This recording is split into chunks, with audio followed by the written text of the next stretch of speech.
Hello students, आज हम आए हैं। अभी तक देखिए हमने देखा था डायोड, सारा हमने देखा था।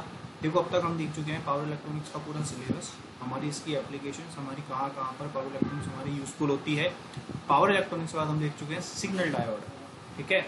सिग्नल डायोड और पावर डायोड में हम अंतर देख चुके हैं कि सिग्नल डायोड और पावर डायोड में क्या अंतर होता है। सिग्नल डायोड कब काम करता है, पावर डायोड कब काम करता है। सिग्नल डायोड किन किन एप्लीकेशंस में काम करता है, पावर डायोड किन किन एप्लीकेशंस में काम करता है। फिर हम हमारे यूज आता है पावर डायोड इलेक्ट्रिकल इंजीनियर्स के। तो पावर डायोड की हम कैरेक्टरिस्टिक देख चुके हैं,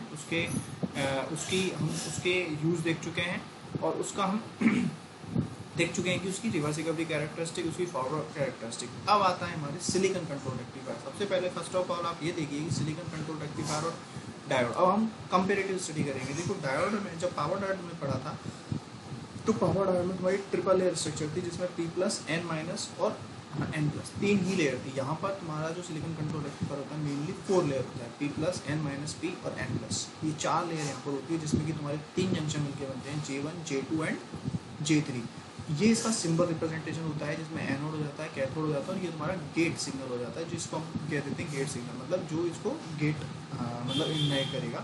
एनोड हो जाएगा, कैथोड मेन कंट्रोल हो जाएंगे, गेट हो जाएगा तुम्हारा कंट्रोल टर्मिनल, जिसको अपन क्या सेमी कंट्रोल्ड स्विच कहते हैं। देखो डायोड और रेक्टिफायर में ये अंतर, डायोड तुम्हारा सेमी कंट्रोल्ड नहीं होता, मतलब आप इसके ऑन होने को कंट्रोल नहीं कर सकते, डायोड के ऑन होने को कंट्रोल नहीं कर सकते। एक बार डायोड में अगर फॉरवर्ड ब्रेकडाउन से ऊपर पहुंचे तो डायोड चालू होगा ही होगा। लेकिन सिलिकॉन कंट्रोल रेक्टिफायर SCR में ऐसा नहीं होता। अगर वो फॉरवर्ड ब्रेक ओवर वोल्टेज के ऊपर पहुंच जाता है, उसके बाद में उसके ऑन होने को कंट्रोल कर सकते हैं, लेकिन एक बार ऑन होने के बाद हम उसको कंट्रोल नहीं कर सकते। लेकिन हाँ, जब हम चाहें तब हम उसको कंट्रोल कर सकते हैं। और वो कंट्रोल हम कैसे करते हैं, इस कंट्रोल टर्मिनल के थ्रू। ये जो गेट है, ये gate sir semi control terminal होता है। यही रीजन है कि इसको हम क्या कहते हैं, सेमी कंट्रोल स्विच कहते हैं, ठीक है, क्योंकि ये इसको कंट्रोल करता है। जब हम गेट सिग्नल बढ़ाएंगे तभी वो डायोड में फॉरवर्ड बायस की व्यवस्था बनेगी। तो देखो डायोड, सॉरी SCR में हम SCR पर, SCR में हमारी 3 पोजीशन होती है, forward blocking mode, forward conduction mode और रिवर्स ब्लॉकिंग मोड। देखो डायोड में कभी भी फॉरवर्ड ब्लॉकिंग मोड नहीं होता था, फॉरवर्ड कंडक्शन मोड होता था और रिवर्स ब्लॉकिंग मोड होता था।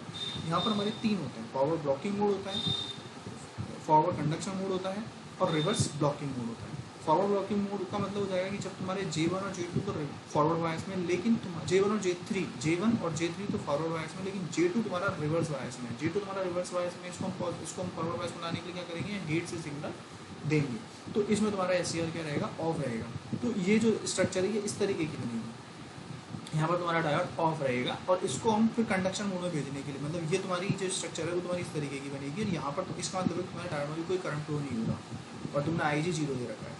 लेकिन जैसे ही तुम IG देने लगोगे, ये फॉरवर्ड वायर्स में चला जाएगा। अब ये फॉरवर्ड वायर्स में यहाँ से तब जाएगा जब तुम यहाँ पर IG दे दोगे, सिग्नल दे दोगे IG, जिसको हम कह देते हैं, जिसको हम कह देंगे कि तुम्हारा gate current. Forward conduction mode का होगा जैसे ही तुम्हारी 3 कंडीशन हो सकती है कंडक्शन मोड की। 2 कंडीशन, या तो वो वोल्टेज इतना दे दो कि वो फॉरवर्ड ब्रेक ओवर वोल्टेज से ऊपर चला जाए। अगर तुमने वोल्टेज उसके अक्रॉस फॉरवर्ड वाइस में इतना लगा दिया कि वो voltage forward break over voltage, ये जो है VBO, ये क्या है तुम्हारा ब्रेक ओवर वोल्टेज, मतलब ब्रेक डाउन वोल्टेज, मतलब थायरिस्टर की जो डिप्लीशन लेयर है उनको तोड़ दिया, ब्रेक डाउन कर दिया, तब वो तुम्हारा थायरिस्टर जो होगा वो फॉरवर्ड वाइस में चला जाएगा, ठीक है। तो J2 तुम्हारी जो हो जाएगी वो फॉरवर्ड वाइस में आ जाएगी और SCR तुम्हारा ऑन हो जाएगा। लेकिन इस कंडीशन में तुम्हारे थायरिस्टर के जलने का खतरा रहता है, इसलिए हम इसमें गेट सिग्नल देते हैं कि वो फॉरवर्ड ब्रेक ओवर वोल्टेज से में जाने से पहले ही तुम्हारा क्यों चला जाए, कंडक्शन मोड में चला जाए। और गेट सिग्नल को हम कंट्रोल करते हैं कि हमें कितने टाइम पे कितना गेट सिग्नल देना है, मतलब हमें थायरिस्टर कब ऑन करना है। इसके थ्रू हमने उसकी टर्न ऑन कैरेक्टरिस्टिक को क्या कर लिया, कंट्रोल कर लिया। हम देख लेते हैं कि हमें इस थायरिस्टर को इतने टाइम पे ऑन करना है, तो हम उतने ही टाइम पे गेट सिग्नल को देते हैं। तो इससे हमारी तुम्हारी एनोड करंट इस तरीके की होती है। तो बच्चों ध्यान रखना कि ये तुम्हारा इस तरीके से, ये तुम्हारी जो कैरेक्टरिस्टिक है वो तुम्हारी इस तरीके से, कैरेक्टरिस्टिक को पूरी को समझा सकते हैं। देख लो, फॉरवर्ड ब्रेक डाउन वोल्टेज आ गया, फॉरवर्ड ब्रेक ओवर वोल्टेज आ गया, एनोड कैथोड वोल्टेज के और एनोड करंट के बीच में कर्व है। एनोड करंट तुम्हारा कब आएगा, जब तुम गेट सिग्नल दोगे या फिर फॉरवर्ड ब्रेक ओवर वोल्टेज के ऊपर चले जाओगे। लेकिन फॉरवर्ड ब्रेक ओवर वोल्टेज के ऊपर चले गए तो वहाँ अनस्टेबल कंडीशन आ जाएगी, इसलिए हम वहाँ पर क्या करते हैं, गेट सिग्नल का यूज़ करते हैं। और गेट सिग्नल जैसे ही हम देंगे वो तुम्हारा अपने आप ही कंडक्शन मोड में चला जाएगा। फिर उसके बाद आता है तुम्हारा reverse conduction, reverse blocking mode. Reverse mode का मतलब सबसे पहले होता है कि एनोड को तुमने नेगेटिव पे डाल दिया है, कैथोड को तुमने पॉजिटिव पे डाल दिया है। मतलब देखो फॉरवर्ड रिवर्स पता है ना, रिवर्स हो जाएगा anode negative cathode positive, forward का मतलब हो जाएगा एनोड पॉजिटिव कैथोड नेगेटिव। तो अब तुमने डाल दिया एनोड को नेगेटिव डाल दिया और कैथोड को तुमने क्या डाल दिया, पॉजिटिव डाल दिया, तो तुम्हारे J1 J2 J3 तीनों तुम्हारे रिवर्स बायस में चले गए हैं, ठीक है। इसके कारण तुम्हारा जो थायरिस्टर है वो तुम्हारा क्या हो गया है, ऑफ हो गया है, क्योंकि J1 जो हो जाएगा अब इसमें ये बात है कि J1 जो होता है वो आपका ज़्यादा करंट को ब्लॉक करता है बजाय रादर देन J3, क्योंकि J1 में देखो यहाँ पर तुम्हारा N- लेयर है, इसका मतलब यहाँ पर डोपिंग कम है, इसका मतलब डिप्लीशन लेयर क्या है, मोटी है, इसका मतलब ये ज़्यादा वोल्टेज को क्या कर सकता है, ब्लॉक कर सकता है। जो हमने पहले भी देखा था कि भाई अगर तुम्हारी डिप्लीशन लेयर ज़्यादा मोटी होगी तो रिवर्स ब्लॉकिंग वोल्टेज तुम्हारी क्या होगी, कैपेसिटी उतनी ही ज़्यादा होगी।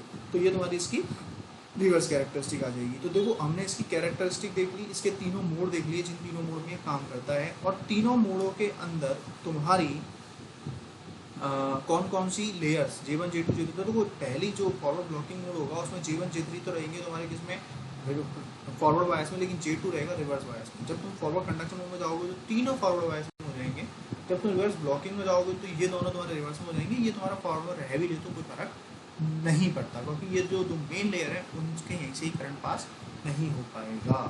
अब आएंगे हम, देखिए इसमें अब तुम अगर देखोगे तो गेट सिग्नल, अगर तुम ये ध्यान देखना चाहोगे तो देखो गेट सिग्नल काम क्या कर रहा है। जैसे तुम्हारी ये जो लेयर है, इस लेयर में तुम्हारा एक इस तरीके की मान लो कि कुछ भी नहीं है, यहाँ पर एक इंसुलेटर लगा है, इस लेयर में मान लो कि इस लेयर में तुम्हारा ये जो लेयर है P वाली लेयर है, यहाँ पर तुम्हारे सारे होल्स है ही नहीं, क्योंकि P है, देखो यहाँ पर प्लस है, यहाँ माइनस है, यहाँ प्लस है, इसका मतलब यहाँ पे कुछ करियर्स हैं, यहाँ कुछ करियर्स हैं, यहाँ कुछ करियर, लेकिन यहाँ कोई करियर नहीं है। इसका मतलब एक तरीके मान लो लकड़ी डालती तुमने बीच में, अब तुम्हें यहाँ से करंट फ्लो कराना है, तो करंट फ्लो कराने के लिए क्या करना पड़ेगा, उस लकड़ी में तुम्हें होल करना पड़ेगा।